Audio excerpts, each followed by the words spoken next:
Today we are working on Goshinjutsu, which is just a traditional Japanese word for self-defense.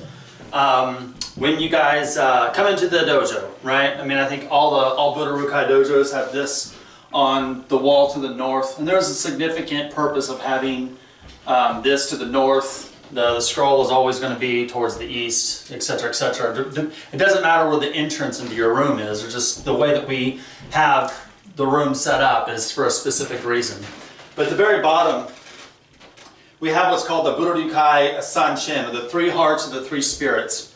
And what we have is we have Goshin, Furoshin, and Mushin. The very first shin, and the kanji in Japanese, shin means heart or spirit, is Goshin. Now Goshin means self-defense. The purpose of training is to be able to protect yourself and the ones that you love, flat out. And that is what you're doing. Now, yes, the Budo we're a school of traditional Ninjutsu, traditional school of Bujutsu. So without doubt, part of the training is to be able to preserve history and tradition, understand the authenticity of the ancient samurai and ninja and, you know, true Budo, true Ninpo, etc., etc. Without doubt. But we're not just training to preserve history. We're also training to protect ourselves and the ones that we love. So when you guys come in, the very first shin that you guys have to be able to understand through training is Goshin, which means to protect yourself or protect the ones that you love. Now, a lot of times people think self-defense, right? Self-defense, self-protection. There's a difference. We'll get into that in a minute. But everyone tends to think that that is specifically in the physical state. Someone comes up with a knife, they put a knife on you, and now you have to protect yourself. It's not true. Self-defense is broken into many different aspects. There's the self-defense in the physical realm, which of course, yeah, that's what that is. Rape defense, multiple attackers, guns, knives, etc. Of course, there's that physical realm.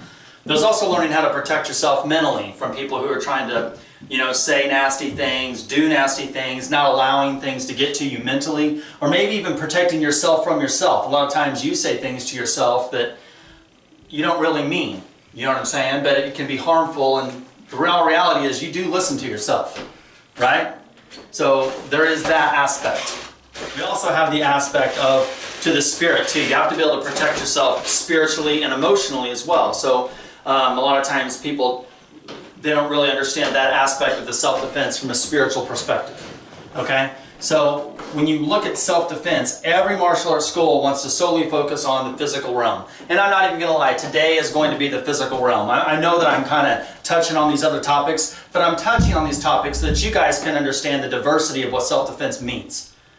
Because it's more than just the physical realm. Today, yes, we're going to be in the physical realm. But you also need to understand how to protect yourself from physical harm, mental harm, emotional harm, and spiritual harm.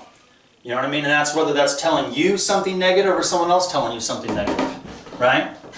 When we do the self-defense training, the one thing that I like to start with, just because I believe it gets the mind right, when we do the taikais, we do the Tomoru taikai, the Daikomyosai stealth camp, we always start with climbing the tree with the shuko, or climbing the rock walls, or doing those kind of ninja type agility drills, because it tends to bring us in the moment.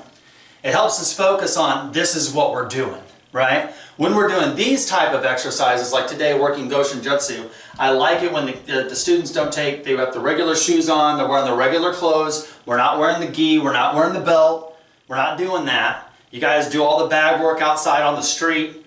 You get to put, you know, your shoes that you normally wear on the pavement. You come through with the kicks. You get to punch something without wearing gloves and all those kind of things. And I think those kind of exercises help bring it into the moment. So throughout training during this whole event for the next 3 or 4 hours, or however long we're going to be training today, we're going to be taking, you know, our on-off switch. We're going to be taking these breaks where we go out. It's going to be one drill, okay, go.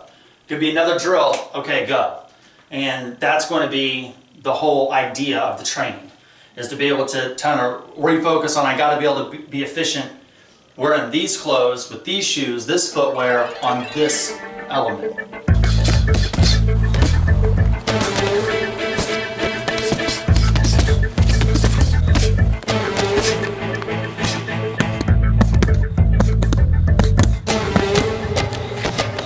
Give it hell, come on.